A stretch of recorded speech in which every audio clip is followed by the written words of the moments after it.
I built this home. I've been diligent about trying to take care of the property. About a year and a half ago, I did some investigation and I realized that the Roof Maxx product was a small percentage of cost of replacing the roof. They came out, they did a roof assessment, made a determination that my roof was in pretty good shape, be in a lot better shape, assuming that I had the Roof Maxx done and extended the life. We did the application. I'm completely satisfied with the condition of the roof and the appearance of the roof. Over about the last 6 months to a year, we were notified as property owners that our insurance said that it was too old and they weren't going to insure me, and I questioned their ability to make that judgment call. Their determination was made based on calendar, not upon condition.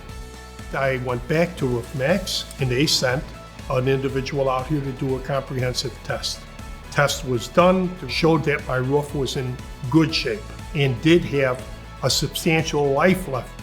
I found my way to the head of the underwriting division for the insurance company.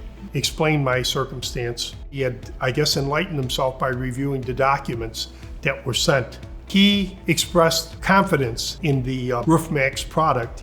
He was very cognizant of the fact that Roof Maxx was in business, and he was also well aware of the product and what it represented, and that they would make a decision based on the capabilities of the product.